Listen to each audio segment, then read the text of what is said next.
What is up, boys? Today we have a lot of upgrades for my Kraton here, but we're going to focus on the diffs. Now, I told you on the last video that I've been rebuilding my diffs, so we are going to go through this together, honestly, because I've never had to rebuild my Arrma diffs before, but all I know is I want them bigger and better than they were before. I am waiting on one part, which is Vitavan internal gears, but we're going to go ahead and rebuild them with just the regular Kraton gears for today and see how they last. Vitavans will be back up. This part right here is out of stock everywhere, and I was up in Dallas at a random hobby town. They had one and I was super excited, and it was on discount for some reason. So this part number right here is for your metal diff case that you're going to need, but if you cannot find these anywhere, and I couldn't online, I went with the 29mm, because that's what the EXB diffs are, 29mm from Hot Racing, and I tore this one open just to make sure it would fix. It didn't look like it. But anyway, I know a lot of people are having problems, so hopefully we're gonna fix that with some Ram Jam pins too. Let's get going on this stuff, and I also have some other upgrades such as the bar here that stripped out. Also, since we're rebuilding the diffs anyway, I'm just gonna go ahead and put my M2C output drives on here as well, and we're gonna get this all worked out together, so let's go through it. And I also forgot that I got another Trio front bulkhead that we're gonna be putting on here today. As everybody's been having problems with the spider gears inside of here, or the sun gears as people like to call it, so what I went ahead and did, and I'm gonna walk you through my whole process, is instead of trying to spend like whatever it is, $30 or whatever, $28 for just the spider gears, I went ahead and bought a brand new diff from Jenny's RC. It was like 40 bucks shipped to the house. So this is exactly what I'm doing. I'm just going to take the internals out of here, plus I'll have another case.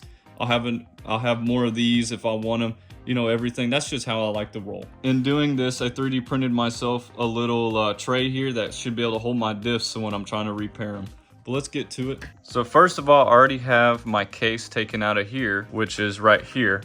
So really all I'm gonna do is I'm gonna go ahead and use this part number for my diff case.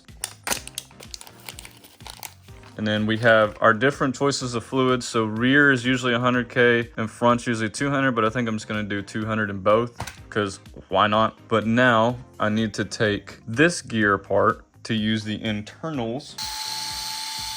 And don't worry, I have another Life of Ballen tray over here for all my extra parts that I don't need right now. Hope you guys enjoy kind of a little different video of me actually working on cars. Because yes, I work on all my cars, but some stuff I do take to other people, like soldering. Because I don't have me a soldering iron, and it's just kind of easier if you let other people do it. So here is, ooh, look at that big old glob right there. So here is the gear that we're going to be working with. And I'll probably get me some paper towels for this. I gotta change this piece out on there. But for now, let's go ahead and take this sucker apart. People always say the Arrma doesn't even put anything inside of their diffs. So we're gonna definitely be trying that out today. Seeing if they actually do put anything in their diffs or not.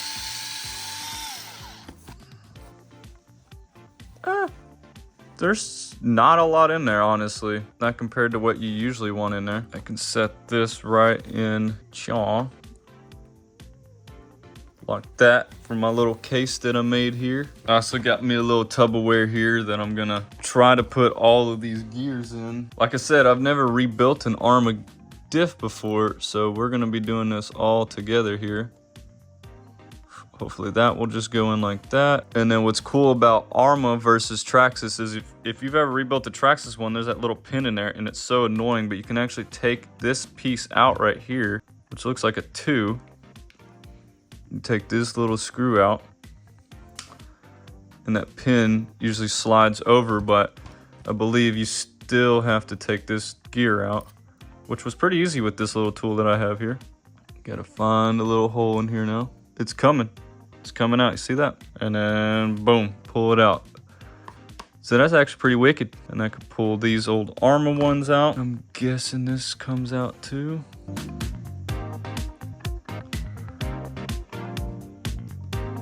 So this will go down first. Anything else in here that I need?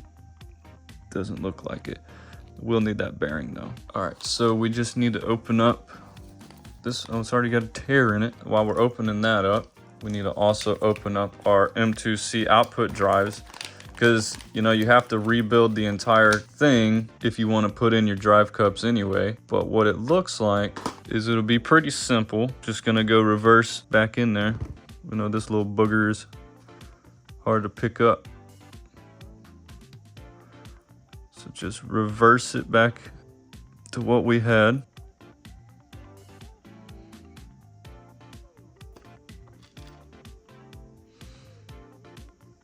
So I got that one, I think, built how it was, but now we are going to also use these ram jam pins.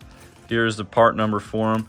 These are supposedly a lot stronger. Your normals, Arrma pins, I mean, they wouldn't have a business if they weren't stronger. Take this one. Or actually, I need to put this bearing on that side of the diff. Take my M2C here, push it up in there, put that on. So we got the ram jam on there now, and then this will go on the outside to protect it. Boom, guys, so there we go. There is that part. So this is Arrma part, we're gonna put that over here. This is an Arrma part, we're gonna put that over here as well. So now I need to put the case on here like that.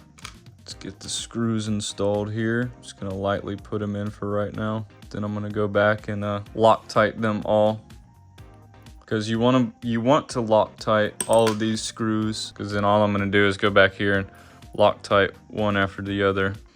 All right, so now we got this part in, got the M2C in there, got this part in, got the little shims in there. So now we need to put this ring, need to put this little ring back in here. I think it went right in there, cool. Then the sun gear.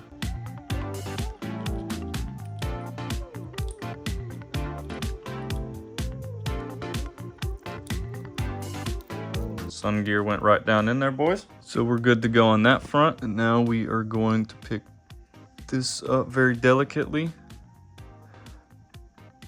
Slide her in here. Almost made them all at the first try. There we go. But we did get it now. Boom, there we go, boys.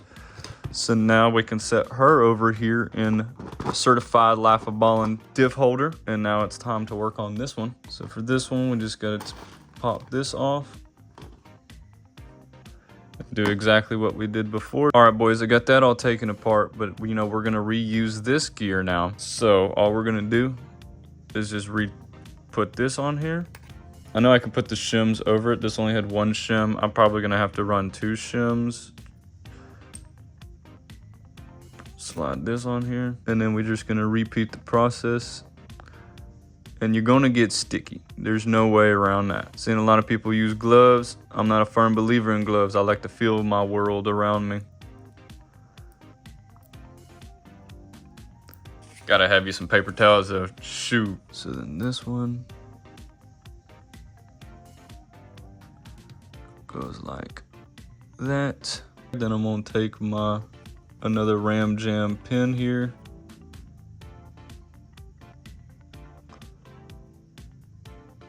All right, got my ram jam pin in there now. Throw this washer over it. Throw my sun gear over this. All right, so now we can put our old case over here. Don't need that no more. All I'm missing now is my washer here.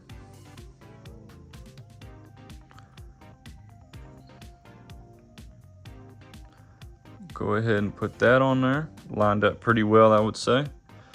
Yeah, all right. So the shims will just come on and off, not too worried about those now. Guess I don't need this for the cases either. Okay, so now we're gonna put 200K in here. Like I said, some people do 100, 200. I'm gonna go a little bit thicker on both ends. I'm gonna use 200K in both, because why not?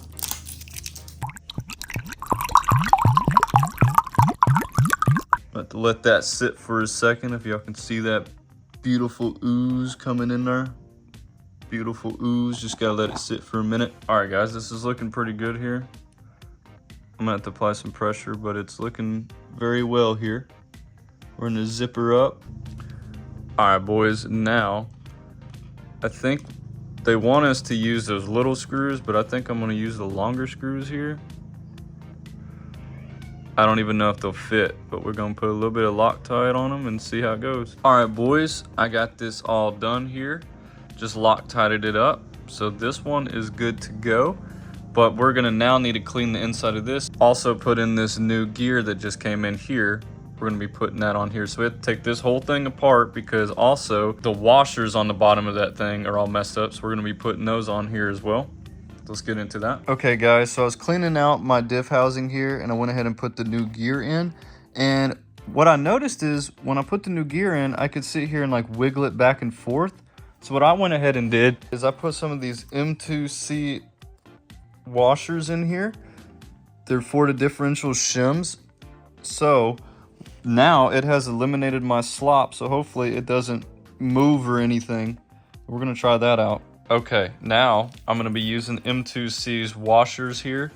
They're gonna go back on here. All right, boys, it's about time to zip this back up and put this gear in here. But first, we're gonna use some Vanquish grease here. We're gonna smother it all over here, then zip this back up, and then we're gonna go do the front. Let's get this thing fitted in here. Probably gonna need 2 shims, but we will see. I'm gonna go ahead and put 2 shims on here because I remember last time it was 2 shims.